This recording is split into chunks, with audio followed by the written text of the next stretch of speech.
It should be a no-brainer. The dog needs to be put down and the bloke needs to be locked up. Dangerous dogs like that, pit bull terriers, should be muzzled at all time, Leon. That poor woman will be scarred for life. I'm sick of these do-gooders about my animal was this and it was loving, and a dog that draws blood should be put down. Leon Biner. Weekday mornings from 9. On 1395. Adelaide's 5AA. Interactive radio. Tweet at 1395 5AA. Peter Godfrey.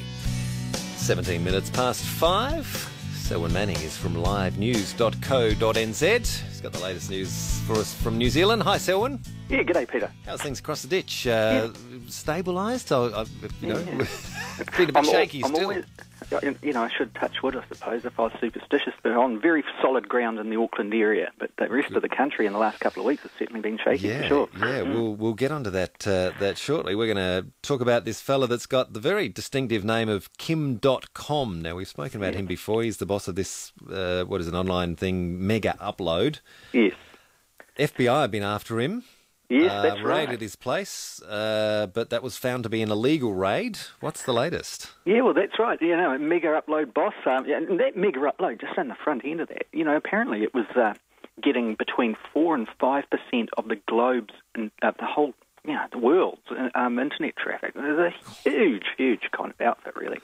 But anyway, Kim.com, the boss of Mega Upload, he says he would willingly go to the United States if his co-defendants and himself were given a guarantee of a fair trial, money to pay for their defence, and funds to support themselves and their families. Now, what's going on there is the United States has been seeking an extradition order from New Zealand, and that's been resisted in the courts. Obviously, Kim.com has been fighting that in the courts over here in New Zealand.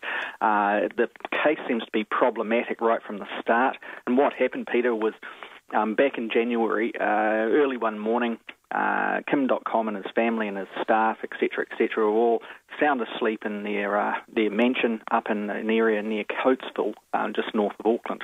Then out of the blue came helicopters, police with sniper rifles. The place was stormed with police in riot gear.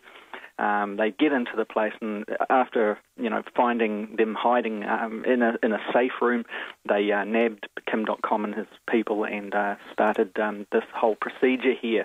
What was found in the High Court in New Zealand was that the equipment that was seized and also the search of the property was found to be illegal. That the FBI, it was believed, were using different means of acquiring those assets, and those assets are mainly IT equipment and hard drives, and that the New Zealand police did not orchestrate its search warrants legally. Now, since then, the raid was coordinated with the New Zealand police, or were they involved, or? New Zealand police did all the hard front running of it, and the FBI were in the background pulling all the strings, apparently. Okay. There's been criticisms here in New Zealand, too, that New Zealand police just buckled to the pressure from the FBI, and that it is certainly a precedent that New Zealanders didn't feel comfortable with. Since then, this Mega Upload boss, Kim.com, had his assets frozen.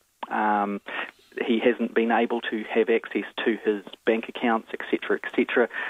His legal costs are not just in New Zealand, but they're around the world in different jurisdictions trying to free up the company's assets.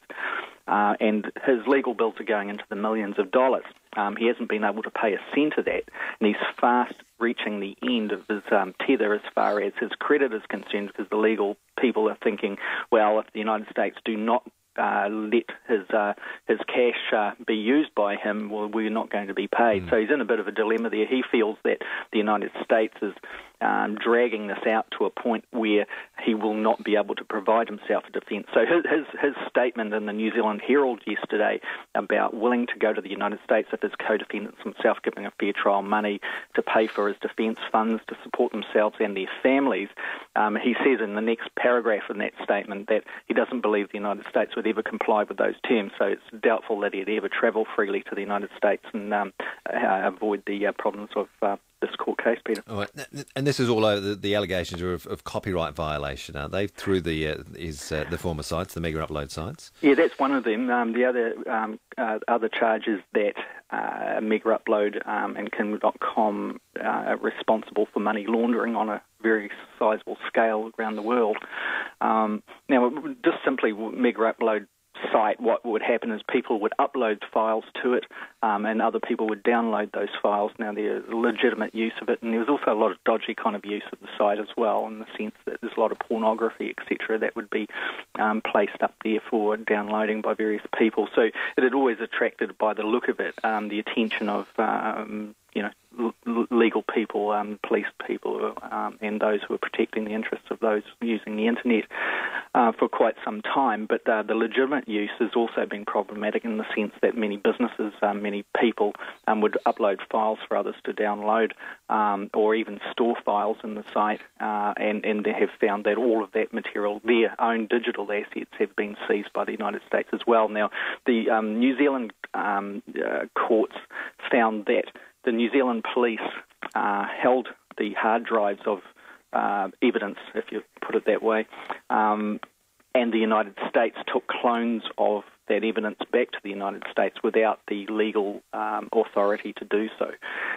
They've been building a case on those clones of those hard drives back in the United States, and that's where things are still in train relating to the court procedures in establishing whether or not he can be extradited or not. And that is expected now to be heard before the New Zealand courts, the extradition case, next year.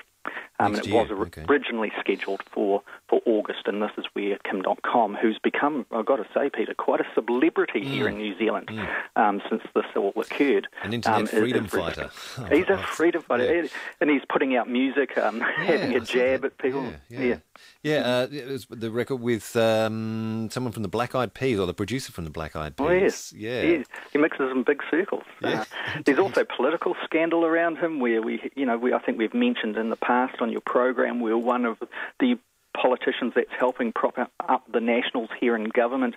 It was alleged that he received anonymous donations from Kim.com to the value of 50,000 New Zealand dollars, and New Zealand law requires him to state where those donations came from. Now, they were written down as anonymous, and there has been scrutiny and even a police investigation into whether or not that MP knowingly put down anonymous as the donator, but knowing that it was Kim.com. And then all of this kind of material came out where there was Kim.com released to media video footage and CCTV footage of this MP at his place giving a toast at Kim.com's birthday party, and other video material coming out with this MP down at the dock at the Hilton Hotel on the Auckland waterfront saying, "See you later, Kim," and all of this type of thing. So he's become very much a central figure in New Zealand's attention in the last few months.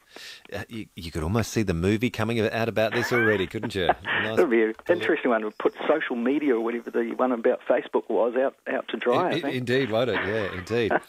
Now, on to your your very rumbly recent history. Since we've spoken to you, there was another one sort of around Wellington, so the North Island, having one. Nowhere near like we saw it in Christchurch a little while back, but it's continuing on, tremors and quakes.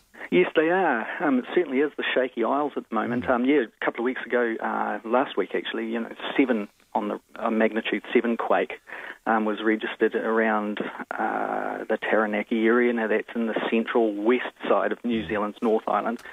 It's traditionally a bit of a shaky place as well, but this was 230 kilometres deep, but it certainly still gave people one big fright right down into Wellington in particular. Embassy staff down in Wellington being briefed about how they were feeling and whether or not, they felt like they wanted to shoot back home to their home country. All of that type of thing going on. It was one big shake in the middle of the night that certainly got people concerned. And they're saying it's unrelated to the Christchurch quakes, Peter, but there's been a flurry of quakes again this week down around Christchurch. One of the most significant was a magnitude 4.6 on the Richter scale, and that was at a depth of 70 kilometres, so it wasn't so severe on the surface. So that one was around Blenheim, actually, but there's another one in around Christchurch this week at 4.5, but with a depth of only 11 kilometres. Now remember, the more shallow it is, the more severe it is on top, and those big quakes that hit Christchurch are very shallow.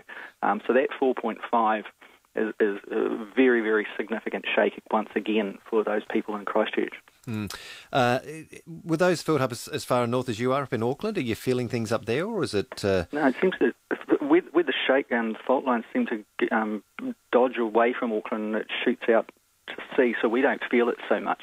So even the one in Taranaki that was felt way down south in the South Island as well, we avoided feeling it in the Auckland area. What we've got in the Auckland area is like a large geographical field of cone volcanoes. So the city itself is built upon many different volcanic cones, and in the harbour there's this big island called Rangitoto Island. It's relatively new, it's not even 1,000 years old, and it came out of the sea in the same way that all the other little mountains around Auckland occurred. So there's always been this question around Auckland, would it be an earthquake that could hit Auckland? No, most probably not. The people at Civil Defence Emergency Management seem to think that the risk is more from a volcanic type of activity that could happen. Let's hope not. Yeah. All right, Selwyn, many thanks. Good talking with you, and we'll catch you again next week. Okay, Peter. Cheers, bye-bye. Bye. Selwyn Manning from livenews.co.nz. Head there and take a look. 5:28, and Stone with News, Sport and Weather next. Okay, I want you to guess why I've called you in here. We need someone to fill that vacancy. Yes, and guess what you're going to do? Call Maxima. Yes, and guess what I'm going to do? Get on with your job. Yep. If you want the right person for the job so you can get on with yours, call Maxima. Maxima takes the worry out of recruiting apprentices, trainees, contract and permanent positions. Go to maxima.com.au or Facebook to find the right person now. The Care Alert Smart Dialer. I think these are brilliant, and so do more than 20,000 people who now have one. When an emergency happens at home, press the button on your remote pendant and the Care Alert Smart Dialer will notify up to 5 persons of your choice that you need help. Even 000 can be notified. Now look, there are no monitoring fees ever, they're simple to set up, and they cost under $300. Visit carealert.com.au or ring 1300 75 85 95. The Care Alert Smart Dialer, magnificent. Williston, just out of Gawler. Not world famous yet, but it will be thanks to the Williston Hotel. Recently renovated, the Williston Hotel is all about family, and there's always something on offer every night. There's the new playground, and you'll love this. Kids eat free on Mondays. Wednesdays are value pack too. It's our family night. 2 adults can dine with up to 2 kids for just $30. Book now for a great experience at the new look Williston Hotel. Just a minute off the Northern Expressway. willistonhotel.com.au.